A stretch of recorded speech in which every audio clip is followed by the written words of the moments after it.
أعوذ بالله من الشيطان الرجيم. بسم الله الرحمن الرحيم. الحمد لله رب العالمين الرحمن الرحيم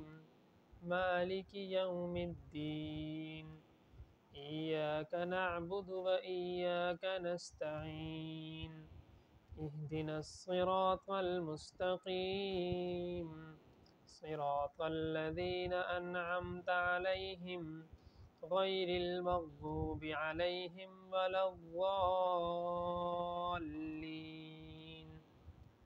آمین.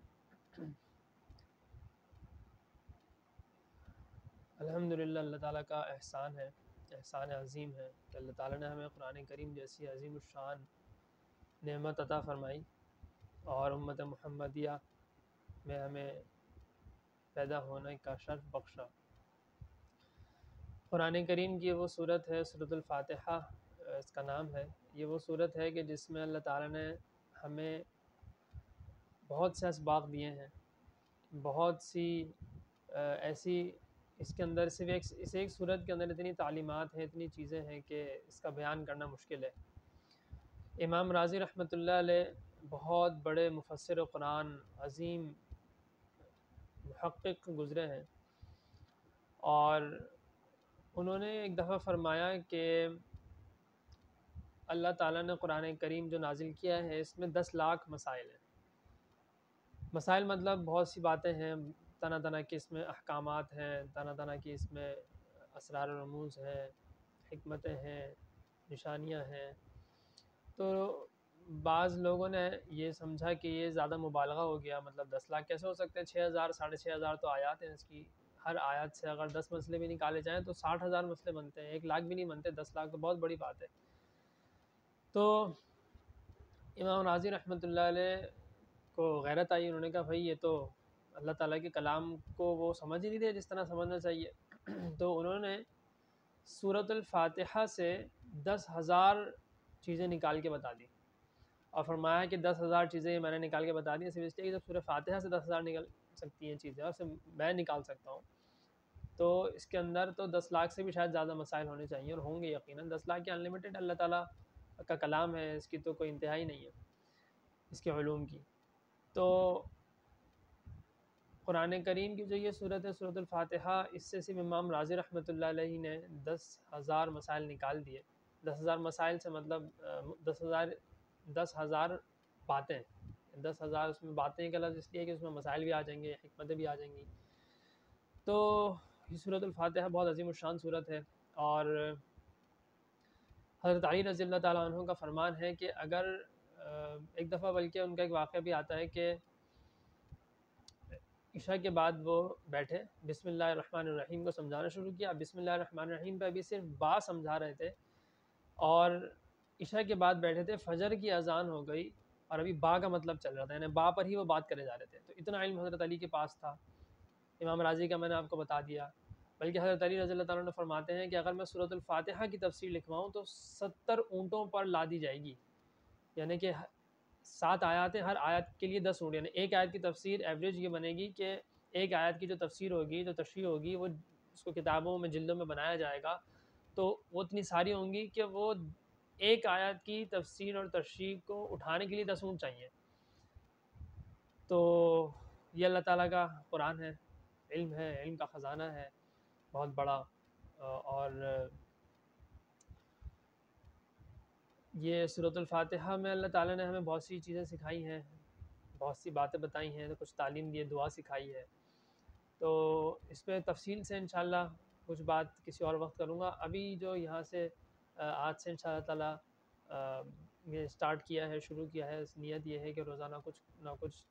صورتوں کی اور آیات کی تشریح حسب توفیق اللہ تعالیٰ مجھے صحیح بات، حق بات کہنے کی، سمجھانے کی توفیق و ہمت عطا فرمائے، آمین۔ اور بس یہ فی الحال اس میں مختصر ہم رکھیں گے۔ آج چونکہ سورۃ الفاتحہ کا تھا تو اس کا تھوڑا سا تعارف بتانا اور بہت ضروری بھی ہے، اس میں بہت سی اور چیزیں ہیں، وہ تفصیلی ریکارڈ انشاءاللہ تعالیٰ بعد میں ہوگا۔ ابھی اس میں سے مختصر جو باتیں ہیں وہ میں پیش کر دیتا ہوں۔ الحمدللہ رب العالمین، الحمدللہ میں اللہ تعالیٰ کی حمد ہے، اس کے اللہ تعالیٰ تعریف ہے ہی اللہ کی، جتنی تعریف کی جائے وہ اللہ تعالیٰ ہی کا حق ہے کہ ہم اس کی تعریفیں کرتے رہیں۔ پھر دوسرا یہ کہ عربی قاعدے کے اعتبار سے الحمدللہ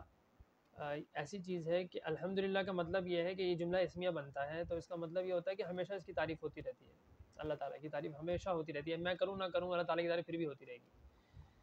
فرشتے بہت ہیں ویسی،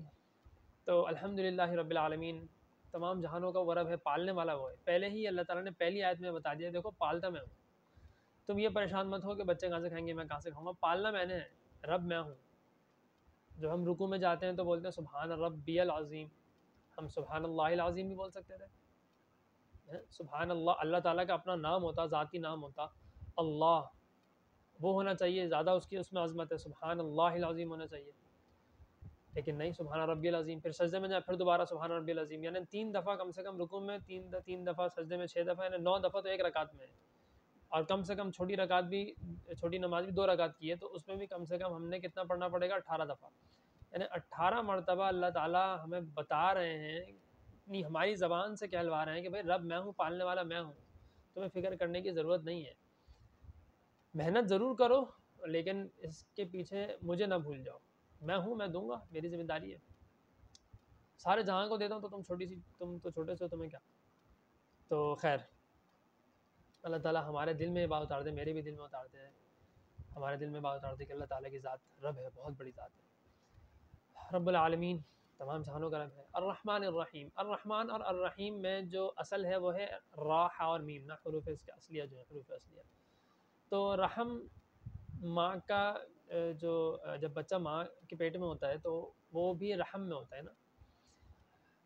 اس میں بہت ساری حکمتیں، بہت ساری چیزیں ہیں۔ ایک اس میں ایک بات کر دیتا ہوں کہ رحم میں جب بچہ ہوتا ہے تو وہ 3 پروٹیکشنز میں ہوتا ہے، تو وہ جو 3 پروٹیکشنز ہوتی ہیں وہ اس کو تکلیف سے بچاتی ہیں۔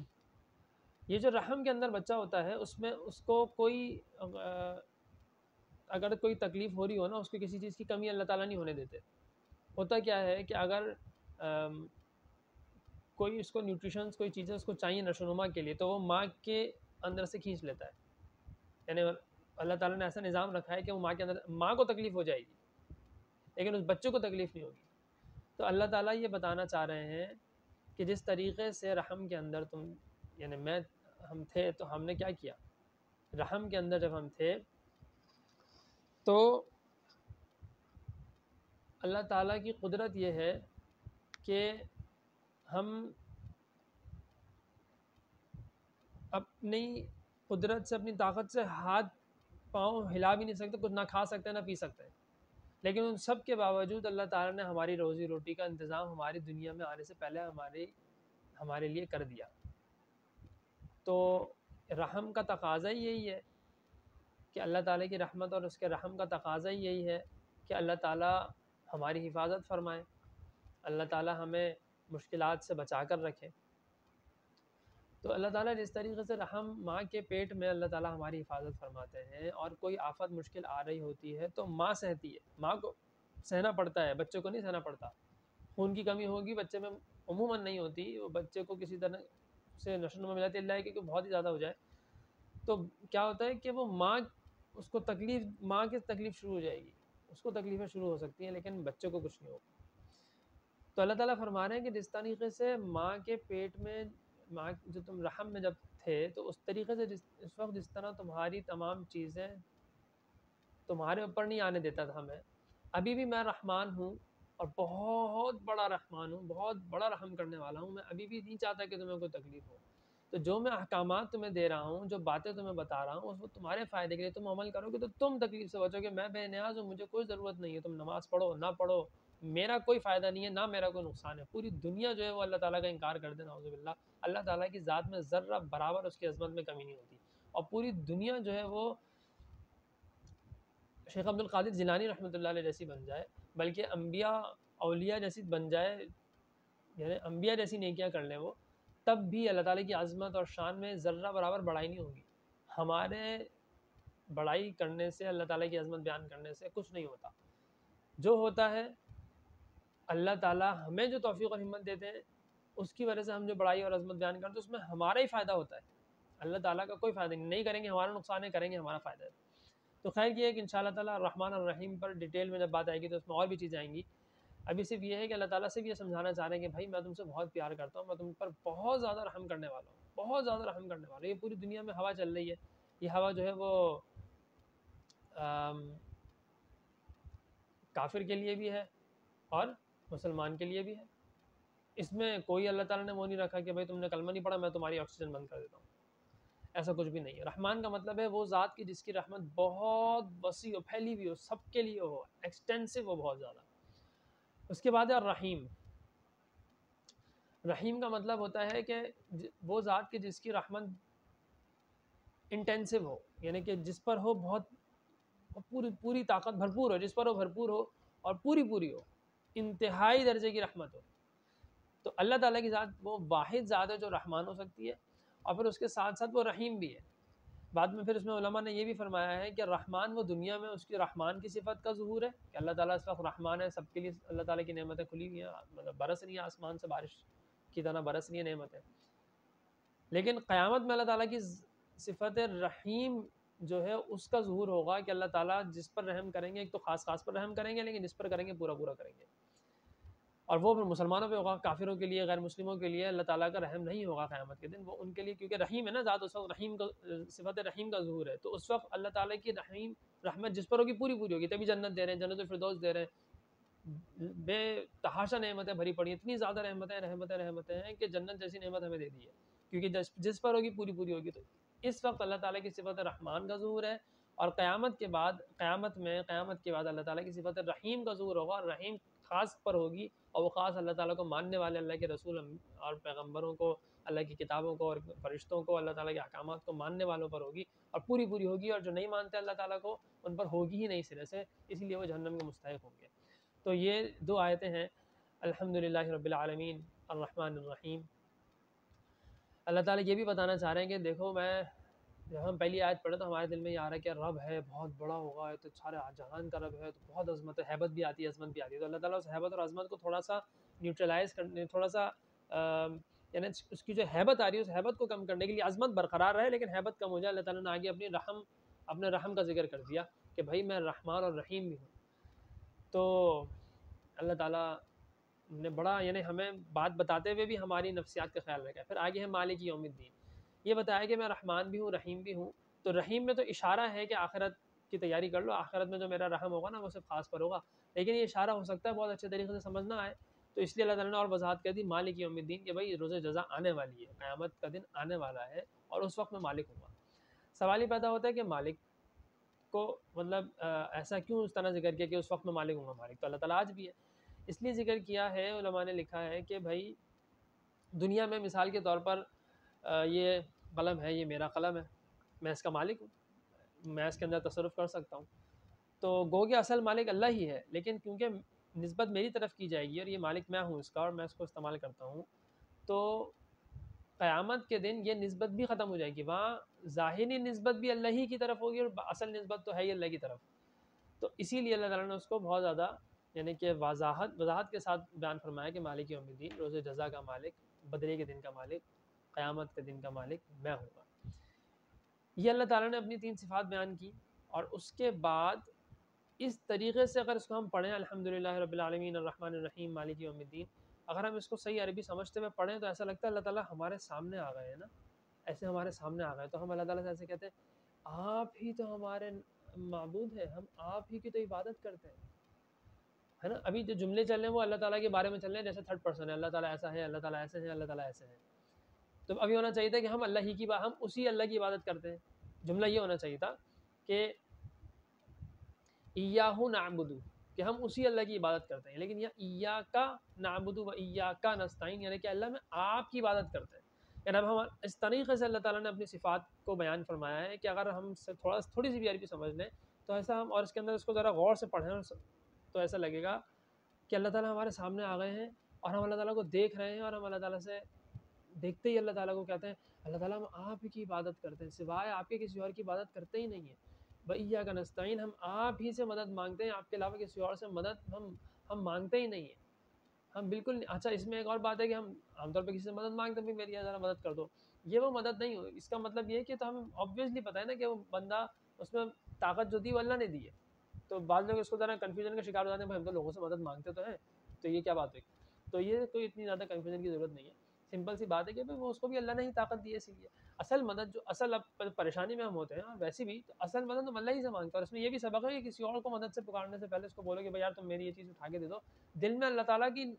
عظمت کا احساس ہو کہ یہ دیکھو اللہ میں کتنا عاجز ہوں کہ میں وہ ایک چیز اٹھا بھی نہیں سکتا, تھوڑی دور ہے, اس کے لیے مجھے اٹھنا پڑے گا, یا میں اٹھ نہیں سکتا کسی وجہ سے, اور میں کسی اور کو مدد کے لیے بلا رہا ہوں, تو اللہ میں کتنا محتاج ہوں, میں آپ کا کتنا محتاج ہوں. یہ تو آپ نے ایک بندہ پیدا کر دیا جو میری مدد کر دے گا, آپ نے اس کو طاقت دی تو میری مدد کر دے گا. اس طریقے سے اگر ہم سوچیں تو اس میں بھی اللہ تعالیٰ کا ہمیں استحضار مطلب مائنڈ فلنس, یعنی ہمیں اللہ تعالیٰ بار بار یاد رہیں گے, ہر وقت, ہر آن, ہر گھڑی, ہر لمحہ, ہر لحظہ اللہ تعالیٰ کو یاد رکھنا چاہیے. تو الرحمن الرحیم مالک یوم الدین, اللہ تعالیٰ سامنے آ گئے, ایاک نعبد و ایاک نستعین, آپ کی عبادت کرتے ہیں, آپ سے مدد مانگتے ہیں. یا اللہ آپ کیا کریں بھائی, تو یا اللہ ہم آپ کی عبادت کر رہے ہیں, آپ سے مدد مانگتے ہیں, تو یا اللہ آپ ہمیں سیدھا راستہ کی طرف رہنمائی فرما دیجئے. اہدنا الصراط المستقیم, ایسا راستہ جو بہت کشادہ ہو, بہت سیدھا ہو, اور اس میں ہم بہت آسانی سے چل سکیں, اور وہ استقامت سے چل سکیں, اور راستہ کشادہ ہو, سیدھا سیدھا ہو, مستقیم ہو. تو اہدنا الصراط المستقیم, اس راستہ کن کا, کیسا راستہ ہو بھائی, یعنی کہ یہ بھی ہو سکتا تھا صراط الذین انعمت علیہم, ہے نا, تو یہ بھی ہو سکتا تھا صراط القرآن, اللہ تیرے قرآن کا راستہ, صراط القرآن والحدیث, یا صراط القرآنی والسنہ, یہ بھی ہو سکتا تھا. لیکن نہیں, صراط الذین انعمت علیہم, ایسا ان لوگوں کا راستہ جن پر آپ نے انعام کیا ہے. کیونکہ رول ماڈل کے بغیر صرف کتاب سے انسان نہیں سمجھ سکتا, اس کو استاد کی ضرورت ہے. اسی لیے تمام کتابوں کے ساتھ انبیاء ضرور آئے. ایسے بہت سے انبیاء ہیں جو آئے ہیں لیکن ان کے ساتھ کتاب نہیں آئی, لیکن انہوں نے جو پرانی کتابیں تھیں اسی کو صحیح سے اس کو سمجھنے, اس کا ماڈل بن کے بتایا. تو ایسا کبھی نہیں ہوا کہ کتاب آ گئی, صبح اٹھے اور کتاب مل گئی سب کو, لیکن اور علاوہ آسمان سے آواز آتی ہے کہ تمہارے لیے کتاب نازل کی ہے, اس کو پڑھو اور عمل کرو. کبھی ایسا نہیں ہوا, کیونکہ انسان کی فطرت ایسی نہیں ہے, اللہ تعالیٰ نے اس کو ڈیزائن ہی ایسا نہیں کیا. تو انسان بائی ڈیزائن کسی آئیڈیل کی تلاش میں رہتا ہے. تو اللہ تعالیٰ نے یہ پہلی صورت میں ہی ہمیں بتا دیا کہ صراط الذین انعمت علیہم, ان لوگوں کا راستہ مانگو مجھ سے کہ جن پر میں نے انعام کیا. تو ہم اللہ تعالیٰ سے عرض کرتے ہیں, درخواست کرتے ہیں, دعا کرتے ہیں, التجا کرتے ہیں, اللہ ہمیں ان لوگوں کے راستے پر چلا جن پر آپ کا انعام ہوا ہے. انعام کن پر ہوا ہے, تو سورہ نساء کی آیت نمبر 69 میں اللہ تعالیٰ نے فرمایا کہ 4 لوگوں پہ میں نے انعام کیا, 4 گروہوں پہ کہنا چاہیے, کہ اولئک الذین انعم اللہ علیہم من النبیین والصدیقین والشہداء والصالحین. تو قرآن کریم کی بعض آیات کی تفسیر قرآن کریم کی دوسری آیات کر رہی ہوتی ہے, اس کی تفسیر نا. تو اس آیت کی تفسیر میں ایک یہ والی آیت سورہ نساء کی آیت نمبر 69 بھی ہے کہ انعمت علیہم کون لوگ ہیں, تو اللہ نے خود بتا دیا کہ وہ انبیاء ہیں, صدیقین ہیں, شہداء ہیں, اور صالحین ہیں. اس کی تفسیر انشاءاللہ تعالیٰ پھر بعد میں آئے گی. تو ابھی بس اتنا ہی کافی ہے. تو صراط الذین انعمت علیہم غیر المغضوب علیہم ولا الضالین, یا اللہ مغضوب علیہم اور ضالین, یعنی کہ ان پر جن پر آپ کا غضب ہوا, ان پر بھی ہمیں ان کے راستے پہ بھی نہیں چلنا, اور ولا الضالین, ان پہ بھی جو گمراہ نہیں چلنا جو گمراہ ہو گئے. مطلب کیا ہے, تو کہ مغضوب علیہم یہود کو کہا گیا ہے, اور ضالین نصارہ یعنی عیسائیوں کو کہا گیا ہے. یہود کو مغضوب علیہم اس لیے کہا گیا کہ ان کو پتہ تھا حق کیا ہے,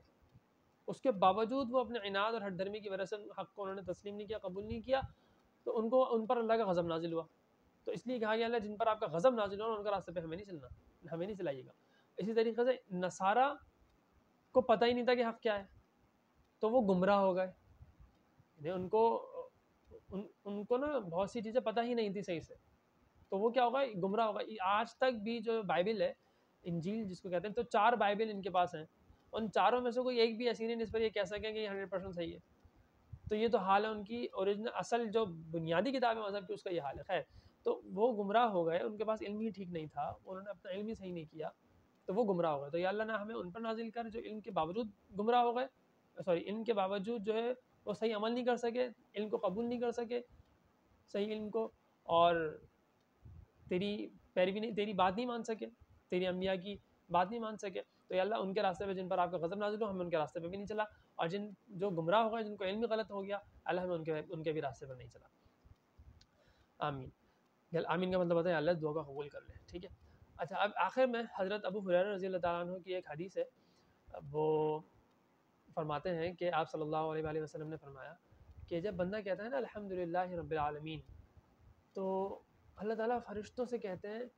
حمدنی عبدی، میرے بندے نے میری حمد بیان کی۔ پھر جب وہ کہتا ہے الرحمن الرحیم، تو اللہ تعالیٰ کہتے ہیں کہ اس بندے نے نا میری وہ بیان کی،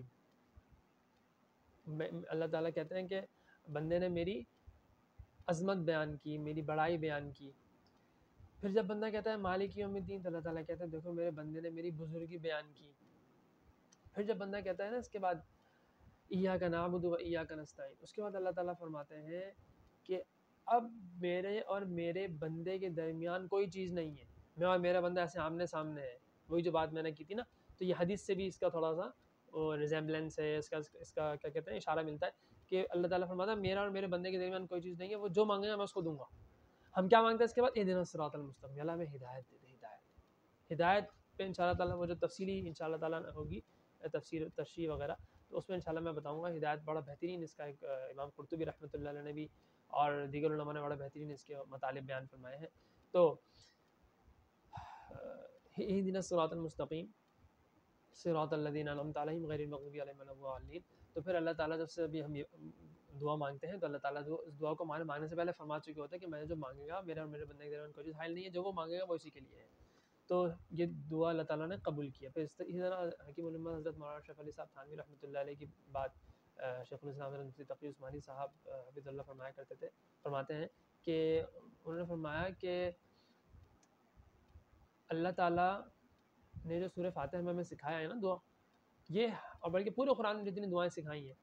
یہ وہ دعائیں ہیں جن کو مانگنے کے بعد ذرہ برابر شک اور شبہ کی گنجائش نہیں کہ قبول نہیں ہوگی۔ وجہ اس کی یہ ہے کہ اللہ تعالیٰ اتنی عظیم اور اتنی رحمت والی ذات ہے کہ اللہ تعالیٰ ہمیں خود ایک طرح سے سکھا رہے ہیں نا کہ بھائی یہ مانگو، تبھی تو قرآن میں لکھا ہے۔ تو جب اللہ تعالیٰ ہمیں خود کہہ رہے ہیں مانگو، اور پھر جب ہم مانگیں اور پھر اللہ تعالیٰ کہہ رہے ہیں، الفاظ بھی اللہ تعالیٰ بتا رہے ہیں، اور پھر جب ہم انہی الفاظ میں مانگیں اور پھر ایسا ہو سکتا ہے کہ اللہ تعالیٰ پھر قبول ہی نہ کرے۔ یہ تو کسی ایک اچھے اور شریف دنیاوی بادشاہ سے بھی ہم یہ امید نہیں رکھ سکتے کہ ہم سے بولے کہ ان الفاظ میں مجھ سے مانگو، اور پھر ہم مجھ سے مانگیں تو وہ بولے ہاں میں تو نہیں دے رہا۔ تو اس کا تو مطلب اس کی خود کی عظمت اور شان میں کمی آ جائے گی، کیسا جو ہے نا یہ تو بادشاہ کہلانے کے مستحق ہی نہیں ہے۔ تو جب ایک دنیاوی بادشاہ سے ہم یہ توقع، ایک شریف دنیاوی بادشاہ سے توقع نہیں کر سکتے، تو وہ جو اتنا بڑا انصاف اور انصاف کا بھی بادشاہ ہے وہ تو، اور اتنی بڑی کائنات کا بادشاہ ہے، مالک الملک ہے، وہ جب ہم سے فرما رہے ہیں اور قرآن کریم میں ہمیں دعائیں سکھا رہے ہیں، تو یہ ہو نہیں سکتا کہ ہم قرآن کریم کی دعا پورے یقین اور اعتماد اور اللہ کی ذات پر امید ایمان کے ساتھ مانگیں۔ ہو نہیں سکتا کہ اس کے یقین کے ساتھ ہم مانگ رہے ہیں، اس ایمان اسلام کے ساتھ ہم مانگ رہے ہیں، تو ہو نہیں سکتا کہ وہ دعا قبول نہ ہو۔ تو قرآن کریم کی تمام دعائیں، خاص طور پر سورۃ الفاتحہ، ہر نماز میں پہلی رکعت میں ہر نماز کی ہر رکعت میں پہلے ہم سورت سے پہلے یہ سورت پڑھتے ہیں۔ ان چیزوں کو ہم اگر ذہن میں رکھیں تو انشاءاللہ تعالی ہماری باقاعدہ طور پر پوری لائف چینج ہونا شروع ہو جائے گی انشاءاللہ تعالی۔ تو مجھے سمجھ نہیں آ رہا، میں صرف سوچ رہا تھا کہ 5 منٹ کی کوئی بات ہوگی، لیکن ہو سکتا ہے سب باتیں اللہ کی طرف سے ہوں، تو اس میں جو چیزیں صحیح ہیں، اچھی ہیں، بہتر ہیں، کام کی ہیں، فائدہ مند ہیں، وہ اللہ کی طرف سے ہیں، اور اگر کوئی کمی کوتاہی ہوئی ہے تو بے شک وہ میری ہی طرف سے ہے، میری کوئی کمی کوتاہی کی طرف سے کی وجہ سے ہو گئی ہوں گی۔ اللہ تعالیٰ سے دعا ہے کہ بلکہ مجھے امید ہے اللہ تعالیٰ کی ذات سے کہ یہ اتنی باتیں ابھی اللہ نے دل میں ڈال دی اچانک سے، بہت ساری باتیں تو میں نے عرض کر دی۔ تو انشاءاللہ تعالیٰ دعا ہے، کوشش ہے کہ یہ سلسلہ جاری رہے، اور اللہ تعالیٰ